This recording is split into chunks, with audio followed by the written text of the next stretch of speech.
All right, looks like we're live. Happy Tuesday, loves. If this is your first time checking out my Facebook Live, thank you so much for checking it out. My name is Dani LeBerry. I'm a virtual licensed psychotherapist and a happiness transformation coach. So I typically work with people who are feeling unhappy, unfulfilled, overwhelmed, stressed out, anxious, maybe a little down or depressed.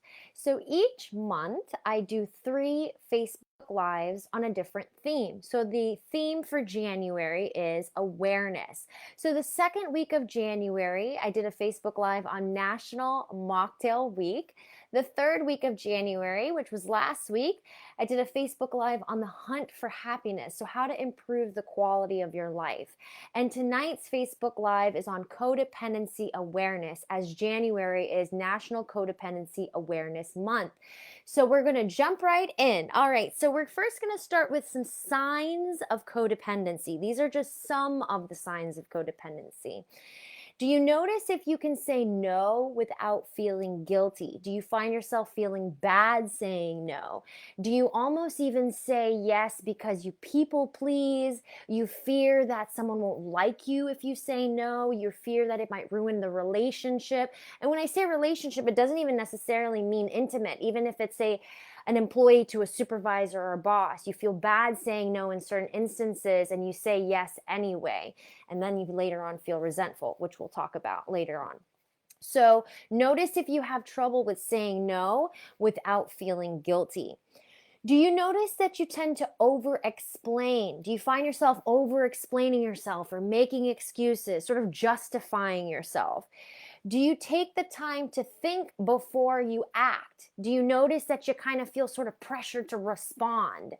I know that I myself am a recovering codependent, and sometimes I used to just feel like I had to say yes. And instead, now I love being able, and I've practiced so much in saying, let me think about it. And it doesn't mean no, it doesn't mean yes, it just means let me think about it. So I have some time to think about it. And I noticed that in my past, I used to feel very cornered, very pressured to say yes. So keep that in mind. Do you take the time to think before you act, or do you notice you just kind of say yes, yes, yes, yes, yes to everything?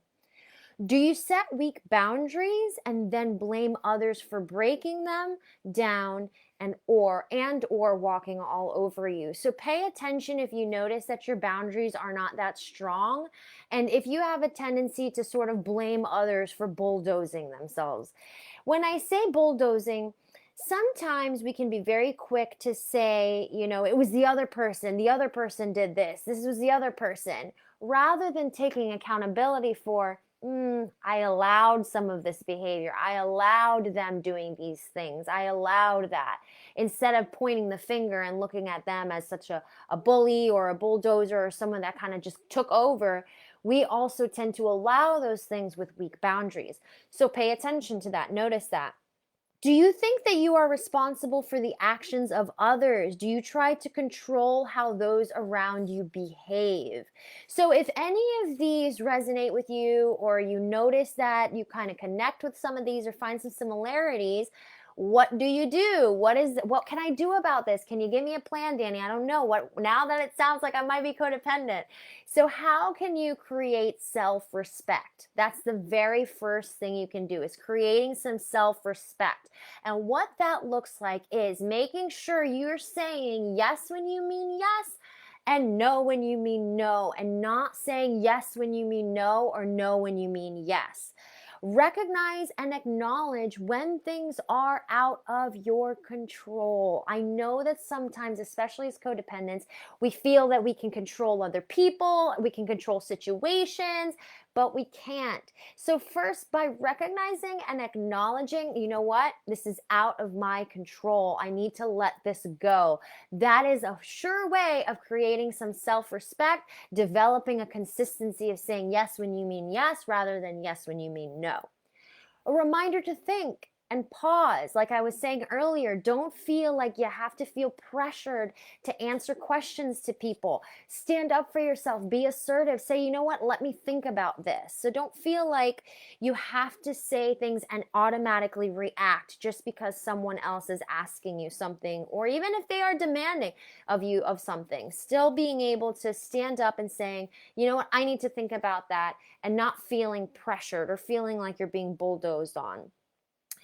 Something I want to add about the reminder to think, to pause, is to notice what you're telling yourself also about the situation in front of you. If you ever looked at the comic strips and you notice when someone's thinking of something, it looks like this, like a thought bubble. Notice what it is that you're telling yourself about the situation that's in front of you. So if someone is doing something, what is it that you're telling yourself? Because your thoughts are what could be fueling your emotions, those unpleasant emotions that you're experiencing. So earlier I mentioned resentment. One of my clients in my practice asked me, how can I learn to create boundaries? I kind of notice them after the fact, right? Because hindsight is 2020. It's easy for us after the fact to kind of say, oh, well, that was my boundary. Now I realize what my boundary is. So one way for you to kind of develop something I like to call a moral compass. I shouldn't take credit for that. I feel like I got that from my mom. But if you want to develop like a boundary compass, think about tuning in to how you feel when you go to say a response to a question.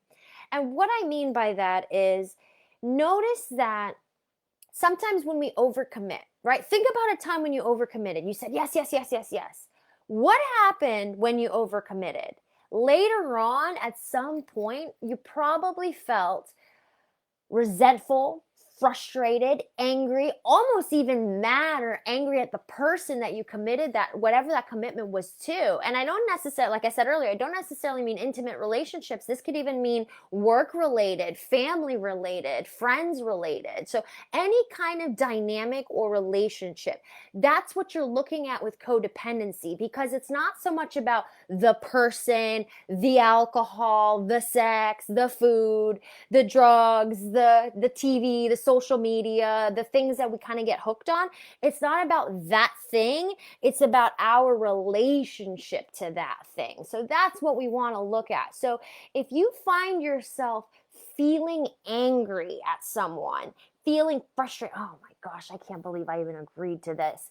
If you find yourself saying that, that's your flag. That is your development right there of your boundary compass. That's where your boundary lies. So when you notice yourself feeling resentful, there's your flag. There's where your boundary lies. So in case you're wondering, well, Dani, how do I figure out where exactly that boundary lies? That will be your key. Notice if you tune into your body, tune into yourself, if you find yourself feeling angry or frustrated or resentful. Because what I notice when I overcommit, I tell too many people yes, and then I overextend myself and burn myself out, and I'm angry. It seems like I'm angry at those other people, but really I'm actually angry at myself. I'm just projecting it on others.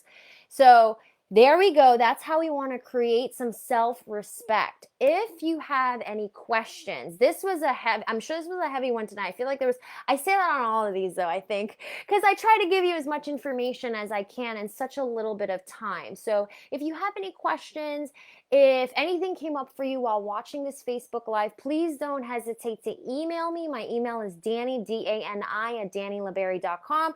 You could also send me a message here on Facebook Messenger.